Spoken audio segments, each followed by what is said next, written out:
For as long as I can remember, I've always known my parents loved my older sister Emily more than me.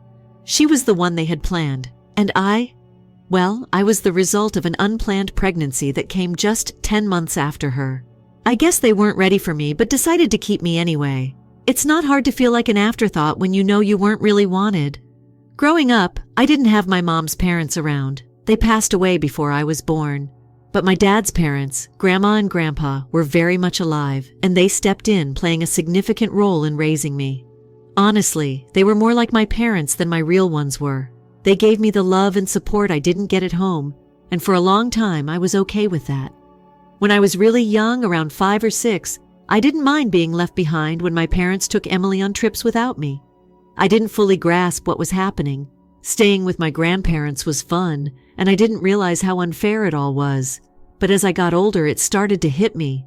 I wasn't part of the family in the same way Emily was, and that hurt. It wasn't just the trips. It was everything. She was always their priority. Emily and I weren't close, and I don't think we ever could be. It wasn't that I hated her. I didn't. But I always felt like I didn't belong. She knew she was the favorite, and she made sure I knew it too. Every day felt like a constant reminder that I was the odd one out. She treated me like I was just another competitor, someone she had to outshine, and our relationship became this weird competition. Grades, praise, attention from our parents. No matter what it was, she always came out on top, and I was left feeling smaller every time. I remember one specific incident when Emily wanted to join a group of girls at school but was too shy to approach them. One of the girls, Sarah, was in my art class and we hit off. Soon I was hanging out with the whole group, but when Emily found out, she wasn't happy. Instead of trying to make friends on her own, she demanded that I include her. When my parents got involved, telling me I was being selfish for not helping my sister, I didn't have a choice. So I reluctantly brought her along. Emily was socially awkward, to say the least. She tried way too hard to impress the girls, and they weren't having it. There was always this awkward tension whenever she was around. But things hit a breaking point when one of the girls, Ashley, confided in me about a crush she had on this guy. Emily, in her over-enthusiastic way, took it upon herself to tell the guy about Ashley's crush. The whole thing backfired. He laughed about it and spread it around, humiliating Ashley in front of everyone. After that, the group made it clear they didn't want Emily hanging out with us anymore. When I told her, she threw a full-blown tantrum. Of course, she ran straight to our parents, and suddenly, it was my problem again. They insisted that I stop hanging out with the girls altogether, saying I needed to stand up for my sister. But this time, I put my foot down. It wasn't my job to fix her mess or make friends for her. I liked these girls, and I wasn't going to let Emily's actions ruin my friendships. My parents were furious, and I endured the silent treatment for weeks, but it was worth it. These girls became my closest friends, the kind of friends you keep for life. We shared everything: laughter, tears, the best moments of our childhood. Still, back then, it wasn't easy to stand my ground. There were nights I lay awake, wondering if I'd made the wrong choice and questioning if I was selfish for choosing my own happiness over my parents' expectations. But deep down, I knew I had to protect what little I had. My relationship with Emily continued to deteriorate over the years, especially after another incident with a boy. She had a crush on a guy I barely knew, and when he asked me to junior prom, I politely declined because I was already going with someone else. I had no idea she liked him, but when she found out, she lost it. She cried, yelled, and told my parents that I was deliberately sabotaging her life. She accused me of flirting with him for months, even though I had zero interest in him. My parents naturally took her side. My mother scolded me, saying I had broken some girl code and that I was selfish for not thinking about my sister's feelings. I tried to explain that I wasn't even interested in the guy and that she was free to ask him out, but it didn't matter. Emily refused to let it go, and my parents treated me like the villain in the story.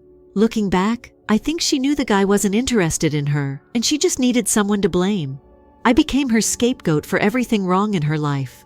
At that point, I realized there was no winning. No matter what I did, I would always be the bad guy in their eyes. One day, my dad took me out for ice cream, something that had never happened before.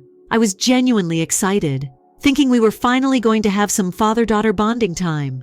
But as we sat down, the conversation took a weird turn. He started asking me if my boyfriend and I were being careful and whether we were doing drugs. I was completely blindsided and asked him what he was talking about. That's when he told me Emily had been telling them all kinds of lies, saying I was drinking, doing drugs, and sneaking around with my boyfriend. None of it was true, of course. I showed my dad my phone to prove she was lying, but the damage was already done.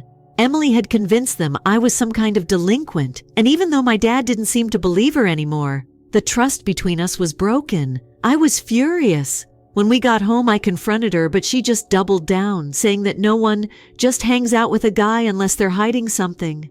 I lost it. I told her she needed to stop meddling in my life just because she had nothing going on in hers. And then, out of nowhere, she punched me. I didn't see it coming. She had never been violent before, and the force of it knocked me off my feet. Blood poured from my nose as I clutched my face, crying out in pain. My parents rushed me to the emergency room, and the whole time they begged me not to report her. They kept saying it would ruin her life, all while I sat in the back seat, trying to stop the bleeding. Emily didn't even apologize. When the nurse asked me what happened, I told her the truth. Child Protective Services, CPS, got involved after that, and my parents were livid. They saw it as a betrayal of family loyalty, but what was I supposed to do? Pretend everything was fine? CPS warned them that if anything like this happened again, they would take further action. As you can imagine, that didn't sit well with Emily. She was shaken, and so were my parents. Instead of holding her accountable, though, they blamed me. My mother even cried, saying I was tearing the family apart by bringing outsiders into our private matters. My dad's disappointment was heavy, and he let me know I'd crossed a line. But I didn't care. I told them I wanted Emily out of my life, and surprisingly, they agreed to some extent. After that night at the hospital, everything changed. My parents may have agreed to give me space from Emily, but the atmosphere at home was unbearable. Emily stopped speaking to me entirely, which honestly felt like a relief. There was no more tension of pretending we were sisters when we weren't. However, the silence was heavy, a constant reminder that things were never going to be the same. A few weeks after the incident, my grandparents found out about what had happened. They were furious, not at me but at my parents for letting things get so bad. They came over one evening and pulled me aside, telling me to pack my bags. "You're coming to live with us for the rest of high school," Grandma said, her voice firm but kind. I didn't hesitate. Living with them was like stepping into a warm embrace after being left out in the cold for so long. The idea of leaving my parents' house, with its constant favoritism and tension, was more of a relief than anything else. When my grandparents informed my parents of their decision, there wasn't much protest.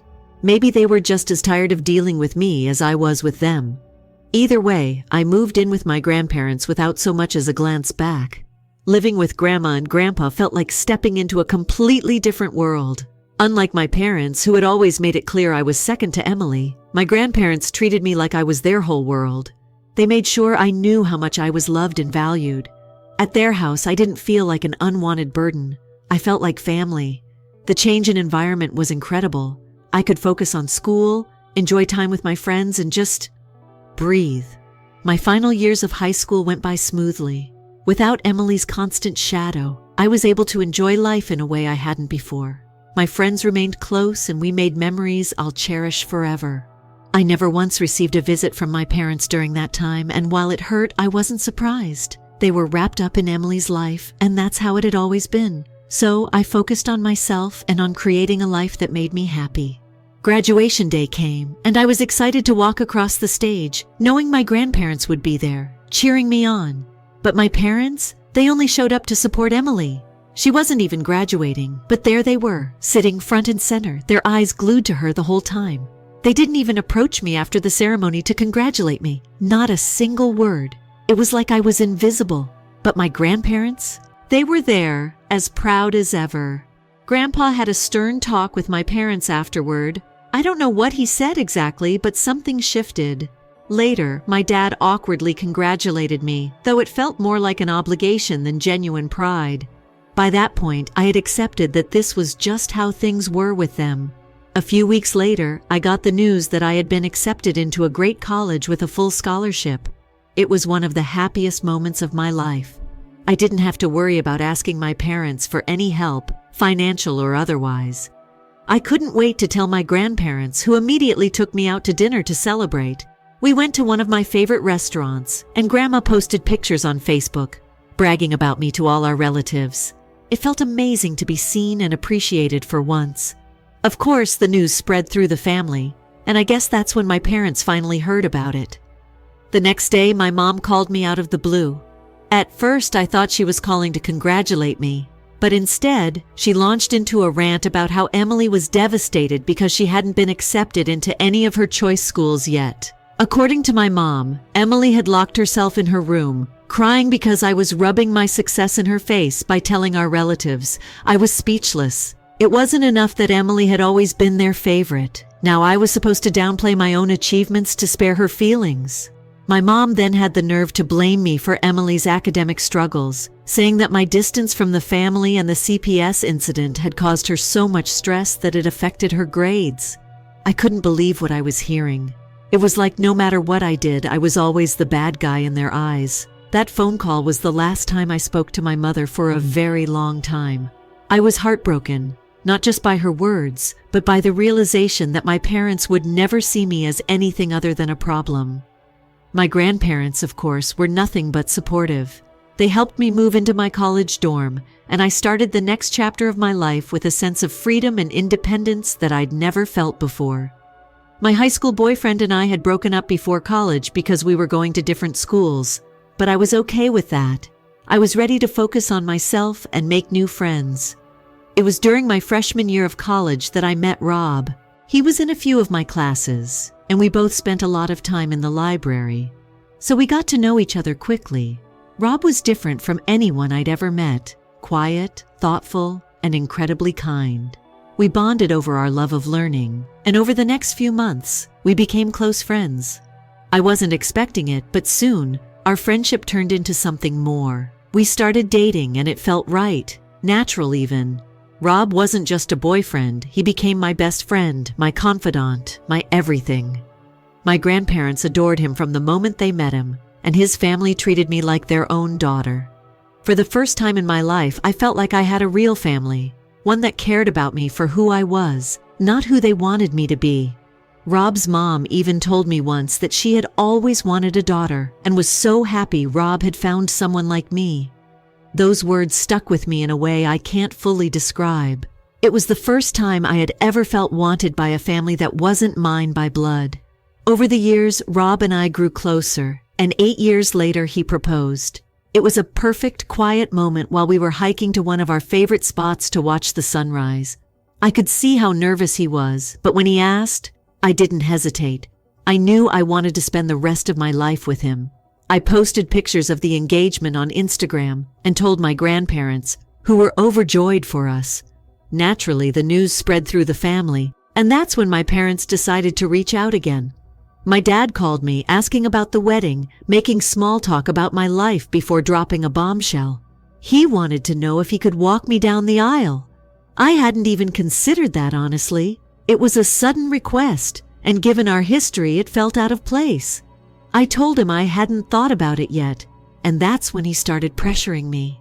He said it would look bad if he wasn't the one walking me down the aisle, that people would question why, and it would embarrass the family. I was taken aback. It was like he was more concerned about appearances than actually being a part of my life. That's when I told him flat out that I wasn't even sure if I was inviting them to the wedding at all. It was like a switch flipped.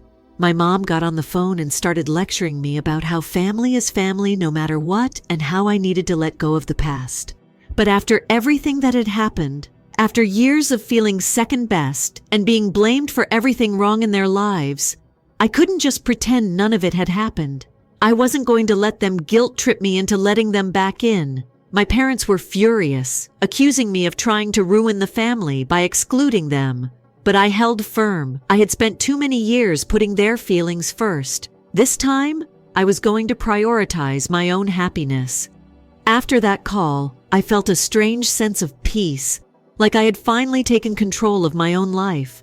When I told Rob about the conversation, he was livid. He couldn't believe my parents had the audacity to make the wedding about themselves. He was the one who suggested I ask my grandfather to walk me down the aisle instead. It made perfect sense. Grandma and Grandpa had been the ones who raised me, who had loved me unconditionally. They had always been there for me in ways my parents never had. I called my grandparents that night, and when I asked them if they would walk me down the aisle, I could hear the emotion in their voices. They were so happy, so honored, and unlike my parents, they didn't let me down. As the wedding day got closer, I felt a strange mix of excitement and anxiety. Planning everything with Rob had been wonderful. He was just as invested as I was in making the day special. But the looming shadow of my parents still hung over everything. Even though I had already decided not to invite them, a part of me still felt guilty. I knew they'd be upset, but I couldn't bring myself to care enough to change my mind. I focused on the people who truly mattered to me. My high school friends, the ones who had stuck by me through everything, were going to be my bridesmaids. They had always been more like sisters than Emily ever was, and I wanted them by my side on this important day.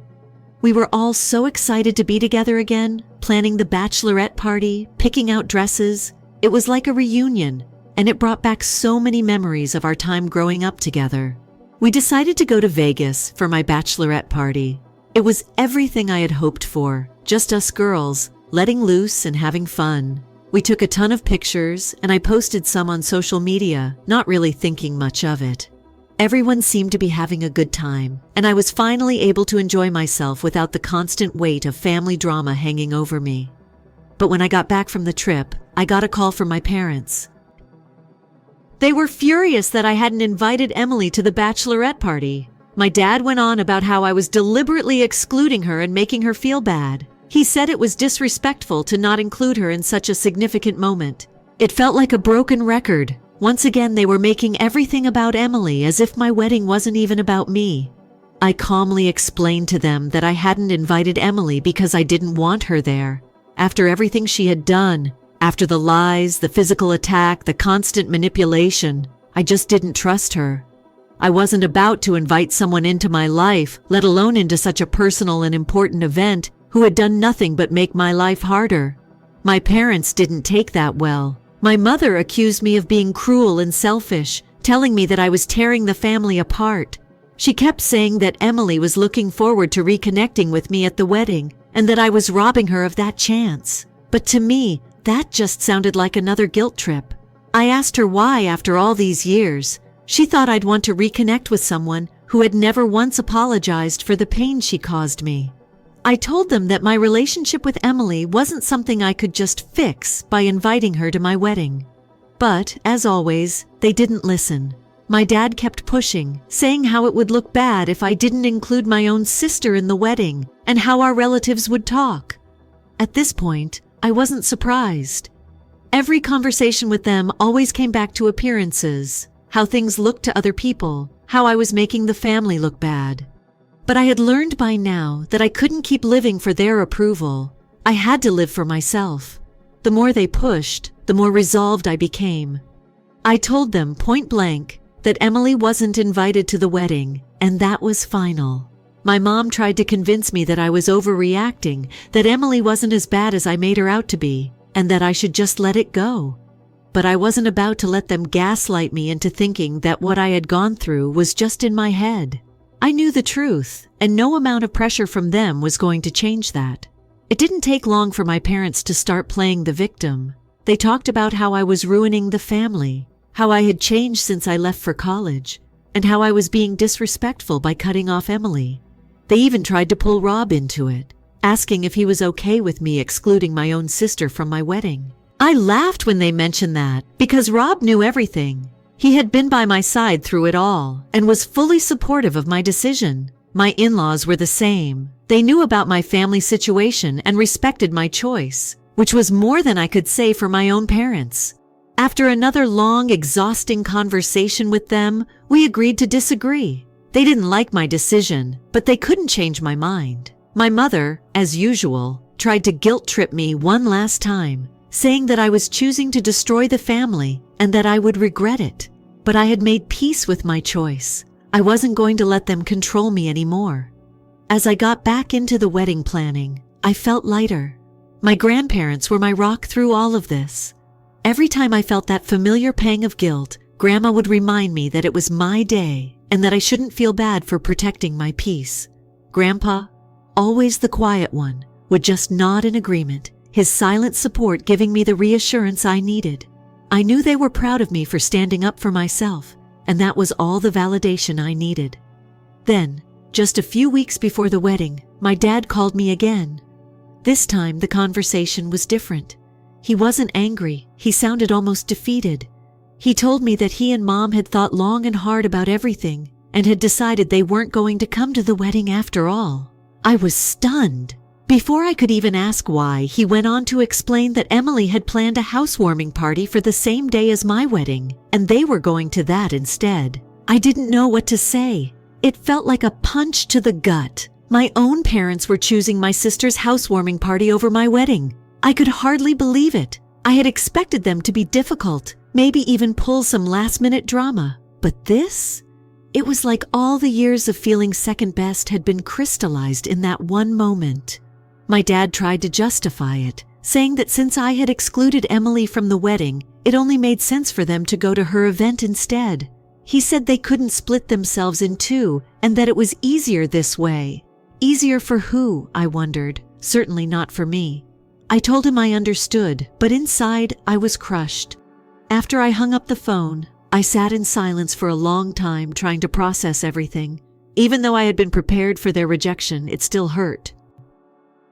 My parents had always put Emily first, and I guess a part of me had hoped that maybe, just this once, they would choose me. But they didn't. When I told Rob what had happened, he was furious. He couldn't believe how insensitive they were being, especially after they had insisted on being part of the wedding in the first place. Rob was the one who suggested that I ask my grandfather to walk me down the aisle instead. The moment he said it, I knew it was the right choice.